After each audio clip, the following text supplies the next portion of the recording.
In the squirrel cage induction machine, we are going to check the speed control of the given squirrel cage induction machine. The nameplate details are like this. The rating power of 2.2 kilowatt, voltage is 415 volt AC, and the ampere rating current, that is 4.9 ampere. Rated speed is 1400 rpm. Okay, so this is the nameplate details. The rated speed is 1400 rpm. Now by using speed control method, that is stator side, we are going to regulate the speed of the squirrel cage induction machine. We will explain V by F control directly, because here V by F control method we are doing. In the V by F control method, V and F are changing in such a way that the ratio should be constant. So if you are giving directly supply means, that will give 50 Hz constant. So there is no control over the frequency if you are connecting directly to the supply mains. That's why we are arranging an additional alternator to power up the induction machine, that is squirrel cage induction machine. So for alternator, this will work as an alternator which will generate the voltage with variable frequency. So voltage for 400 volt rated voltage you can generate, and also variable frequency also can be generated. The frequency, if you want variation, you need to change the speed. If you want voltage change, you need to change the excitation. There are two inputs for the generator, right? One is excitation, one is prime mover rotation. The prime mover rotation here is given by the DC motor in the laboratory. We have connected a DC motor shaft to the alternator shaft, so that this is the coupling between DC motor and your alternator, so that the motor is rotating with 1500 rpm. Obviously your alternator is also rotating 1500 rpm. That is as a prime mover input. So the mechanical input is given to the alternator now, and also excitation is given from the DC supply, external DC supply. Here this is the excitation where we have connected plus minus 200 volt, that is the rated voltage of DC, is given directly to the field winding of your alternator. You can see the terminals over here. This A and AA are the motor terminals, that is armature winding, and YY are the field winding of your DC motor, and this FF is the alternator field winding. So this FF is directly connected via a potential divider. Instead directly given 200 volt rated instantaneously, by using a potential divider we are regulating the voltage which is given to the alternator. So by varying this voltage, this rheostat, we can vary the output voltage of the alternator. Anyhow, the prime mover is rotating with 1500 rpm. To change the prime mover rotation, we are connecting one more rheostat in the field circuit of your DC motor, so that the speed of the DC motor can be controlled, and it will give 50 Hz and it will give 1500 rpm. When speed is changing, automatically output frequency will change, right? Because speed is directly proportional to the frequency. So by changing the speed of DC motor, the output frequency of the alternator is changing. By changing the voltage regulator, that is excitation, the output voltage of the alternator is regulating. Now whatever the variable voltage and frequency obtained from the alternator, we have taken to the induction machine, that is to be controlled, or that is to be checked to verify the speed control. So I have connected the output terminals of the alternator to the input of your induction motor, where I have given one more connection just to start the motor in smooth way. We have used auto transformer starting method, that is 3-phase auto transformer starting method.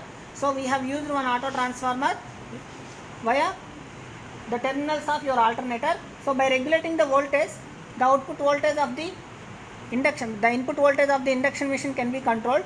So to start the induction motor smoothly, we have connected this auto transformer, and that auto transformer output is connected to a voltmeter and also ammeter and frequency meter. Why? Because we need both voltage and frequency in VBF control method, right? So for measuring the voltage, we have connected MI type voltmeter. For measuring the frequency, we have connected one frequency meter. So both voltmeter and frequency meter we have connected, and also ammeter we have connected whether the current is flowing or not, to verify just, but we are not taking the reading of current meter over here. So this is the circuit connection, and these are the terminals of your stator winding of your 3-phase squirrel cage induction machine. Stop.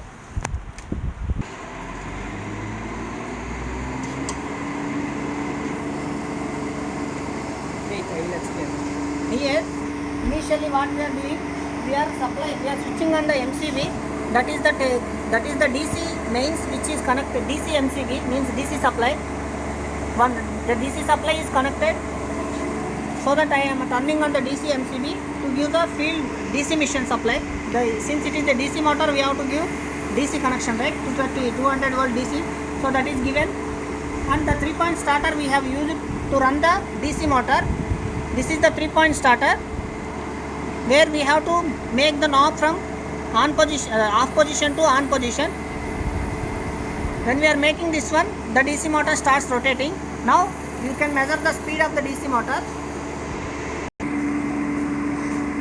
Okay, now we are changing the excitation voltage which is applied to the alternator, and we are keeping as the rated voltage. You can see the variation. The rated voltage is 400 volt. So the rated voltage is applied to the field winding of your alternator. What is the field winding rated voltage? Voltage is 220. So we made 220 volts by using this 220 volt. the excitation voltage is no need. If any connection is removed, it will go. So 220 we are making by using the potential divider circuit. Now the rated voltage is attained.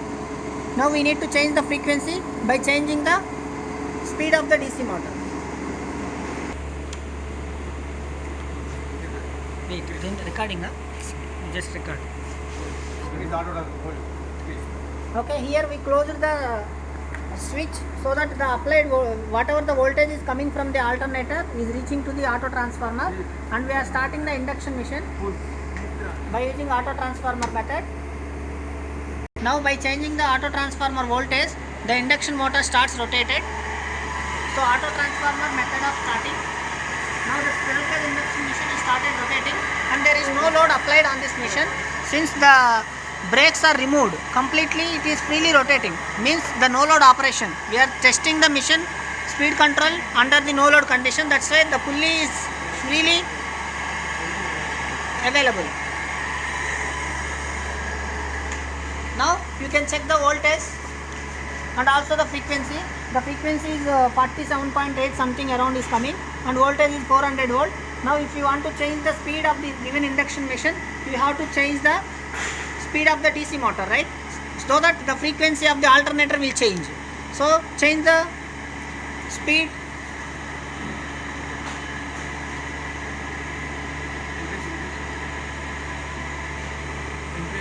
Now we are changing the speed of DC motor so that alternator frequency is changing.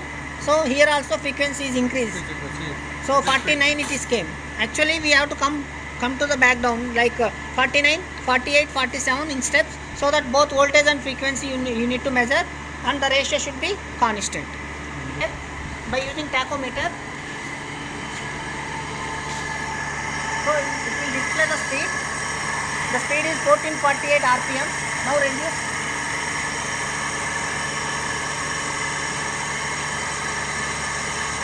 $1442, 1400. So I am reducing the frequency. Obviously, the speed is also reducing. So this is the speed control method by using frequency control method in the stator side.